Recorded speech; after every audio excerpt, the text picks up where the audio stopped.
नमस्कार दोस्तों, आज हम लोग क्लास 8वीं का पहला चैप्टर पढ़ रहे हैं जिसका नाम है परिमेय संख्या। तो चलिए सबसे पहले हम परिभाषा देख लेते हैं कि परिमेय संख्या का परिभाषा क्या है। ऐसी संख्या जिसे हम p/q के रूप में लिख सकते हैं जहां q बराबर 0 नहीं होना चाहिए। जी हाँ दोस्तों, एक बार वापिस आप सुन लो। ऐसी संख्या जिसे हम p/q के रूप में लिख सकते हैं जहां q बराबर 0 नहीं होनी चाहिए। तो आप स्क्रीनशॉट भी कर सकते हैं। अगर आप अभी लिखना नहीं चाहते हैं तो आप स्क्रीनशॉट करके रख लीजिए, बाद में फिर आप कॉपी में नोट कर लेना, क्योंकि ये 9वीं में भी पढ़ना है और 8वीं में ये शुरुआत है, 9वीं में इसकी जानकारी थोड़ी डिटेल्स में दी गई है। तो आप लिख लें, याद कर लें, ये 9वीं में भी काम आने वाला है। तो आइए अब हम चैप्टर की तरफ बढ़ते हैं। तो इस चैप्टर में कुछ गुणधर्म दिए गए हैं। हम गुणधर्म के बारे में पढ़ेंगे जो इम्पोर्टेंट है और जिसके आधार पे आगे कुछ सवाल पूछे गए हैं। तो पहला गुणधर्म है क्रम विनिमय गुणधर्म। तो क्रम विनिमय गुणधर्म को हम जोड़ में लागू करेंगे, घटाव में करेंगे, गुना में करेंगे और भाग में करेंगे। तो एग्जाम्पल में देखेंगे, जैसे हम कोई अंक मान लेते हैं 2/3, एक हो गया और एक 3/3। अभी ये मान के चलिए। तो जैसा कि सूत्र मैंने योग के लिए बोला है a+b, तो a कितना हो गया? a हो गया 2/3 और b कितना हो गया? 3/3। तो आइए हम इसका सूत्र है a+b, तो 2/3 प्लस b कितना है? 3/3 बराबर किसके होना चाहिए? b प्लस a का। बराबर किसके होने चाहिए? b प्लस a का। तो b कितना है? 3/3 और a कितना है? 2/3। तो हम इसका लॉस निकाल लेंगे। 3 का लघुत्तम कितना होता है? 3 और 2 + 3, इसमें भी 3 + 2 हम ये निकाल लेंगे। 5/3 बराबर 3×2 5/3। अब ये दोनों बराबर है तो कट जाएगा। अभी कितना हो गया? 1/1। तो जैसे कि सूत्र में था a+b बराबर b+a, दोनों का योग बराबर होना चाहिए। तो हमारे भी दोनों का योग बराबर निकल गया। अब इसके लिए हम लिख देंगे क्रम विनिमय गुणधर्म योग के लिए लागू होता है। लिखेंगे क्रम विनिमय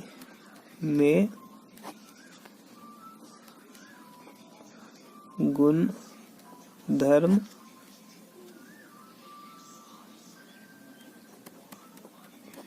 योग के लिए लागू होता है। चलिए दोस्तों, अब हम आगे बढ़ते हैं। अभी तो हमने जोड़ के लिए देखा था कि क्रम विनिमय गुणधर्म योग के लिए लागू होता है। अब हम घटाव में देखेंगे कि घटाव के लिए भी ये गुणधर्म लागू होता है क्या परिमेय संख्या में।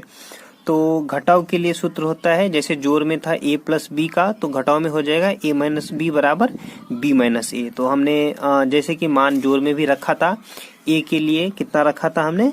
2/3। तो हम यहाँ भी वही रखेंगे ताकि समझ में आए कि दोनों बराबर है या नहीं। तो a के लिए हमने रखा था 2/3 और b के लिए हमने कितना रखा था दोस्तों? 3/3। इसके ऊपर में लिख दीजिए, जो हम भूले नहीं, समझ में आए हमें। तो हम ये सूत्र पे उसको बिठाएंगे। तो a-b है, तो a हमने कितना रखा है? 2/3 माइनस b हमने कितना रखा है? 3/3 बराबर कितना होना चाहिए? b-a। तो b हमने कितना रखा है? 3/3 और माइनस a कितना रखा है हमने? 2/3। तो हम कर लेते हैं इसका लघुत्तम। तो 3 3 का लघुत्तम सबको पता है 3 होता है, तो 2 माइनस 3, और ये 3 3 का लघुत्तम 3 होता है, 3 माइनस 2। तो अब हम आगे देखते हैं। तो 2 में से -3 जाता है तो कितना बचता है हमारे पास, -1/3 बराबर 3 माइनस 2, तो कितना बचता है अपने पास 1/3। तो -1/3 बराबर 1/3 कभी नहीं हो सकता, ये इसके बराबर नहीं है। तो जोड़ में तो ये बराबर था तो गुणधर्म लागू हुआ क्रम विनिमय का, अब ये घटाव में नहीं लागू होता है। तो सवाल में कारण पूछते हैं तो हम यहाँ पे लिख देंगे कि क्रम विनिमय गुणधर्म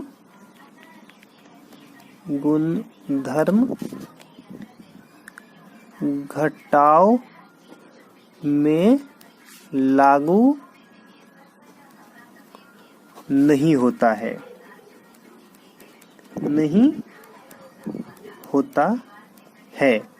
क्योंकि ये दोनों बराबर नहीं है तो ये घटाव के लिए लागू नहीं होता है। तो चलिए आगे बढ़ते हैं। अब देखते हैं कि गुणा के लिए क्रम विनिमय गुणधर्म लागू होता है कि नहीं।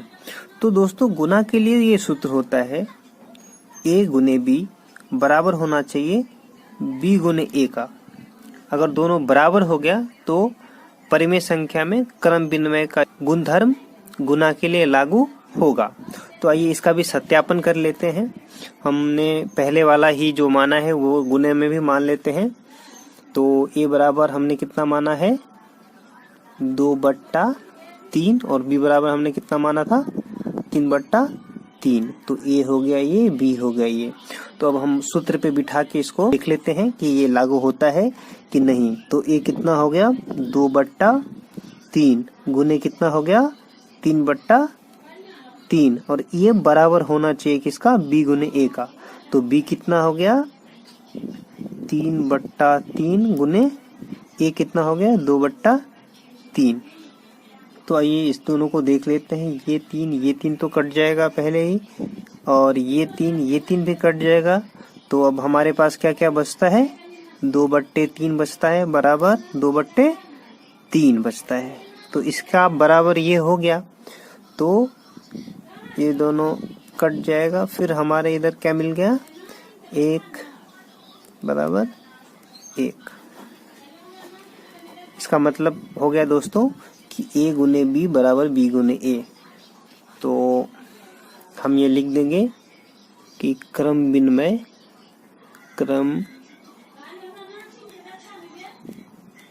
में गुणधर्म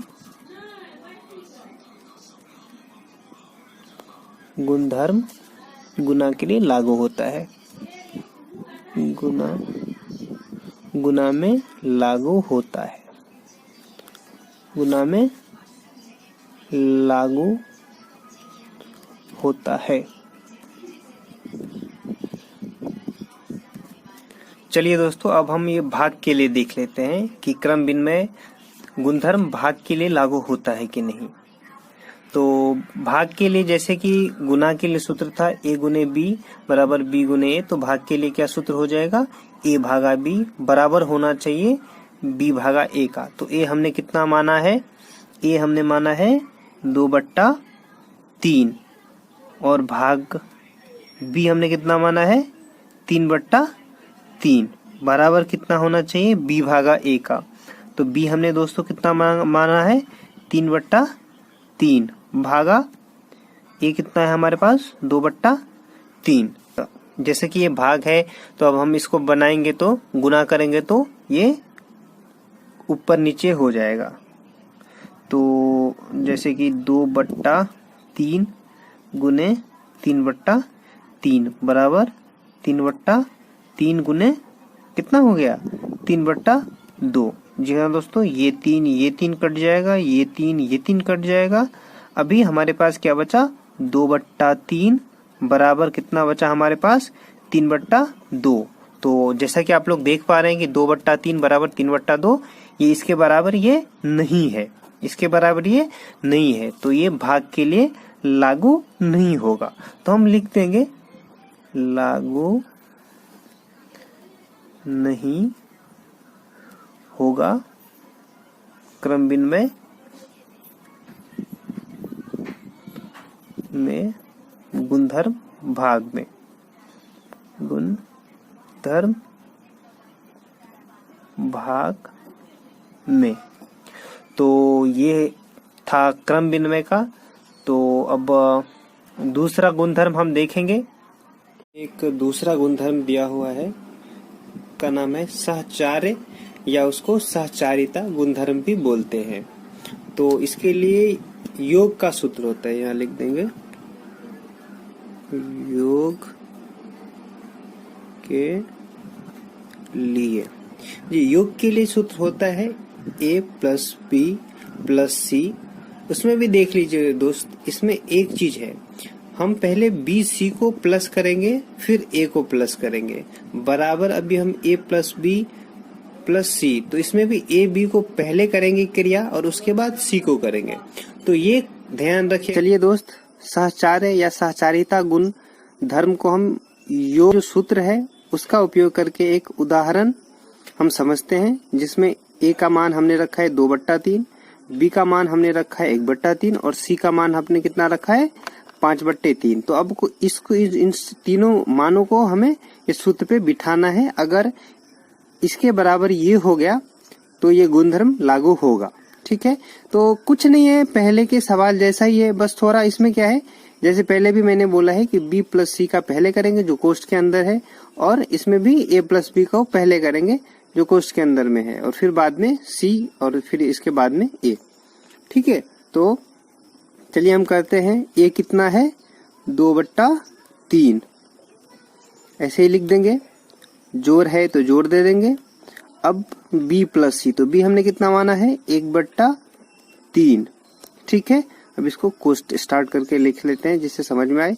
1/2 है b और c कितना है हमारा 5/3।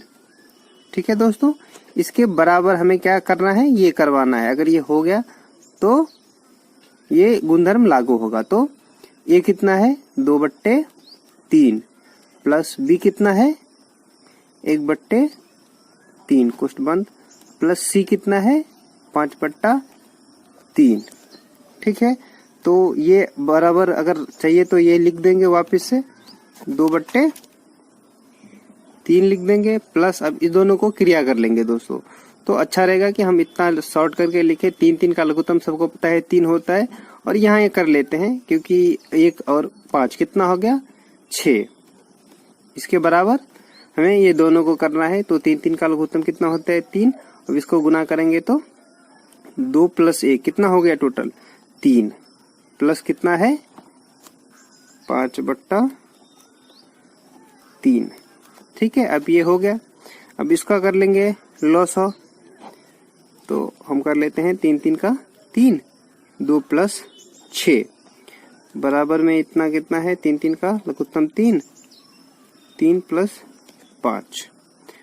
अब कितना हो रहा है दोस्तों 6 2 8/3 बराबर 5 3 8/3।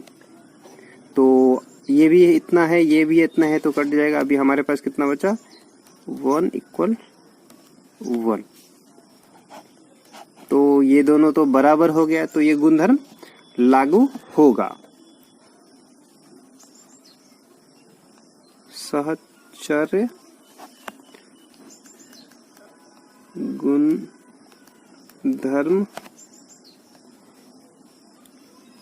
लागू होता है योग में।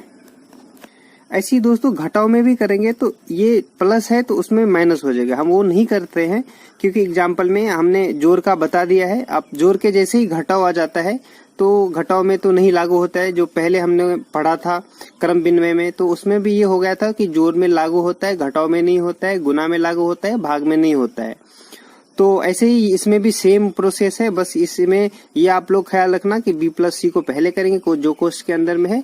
और हम ये वीडियो को लंबा नहीं करना चाहते हैं, इसके लिए हम जोर बता दिए हैं। घटाओ गुना भाग आप खुद कर लें, अगर यही मान रखना है तो रख लें, नहीं तो जो भी मान रहेगा। इसी के साथ आज का इंट्रोडक्शन चैप्टर का जो था पहला का, वो तो आज क्लासेस खत्म हो रहा है। कल से हम पाठ्यक्रम का शुरुआत करेंगे। धन्यवाद।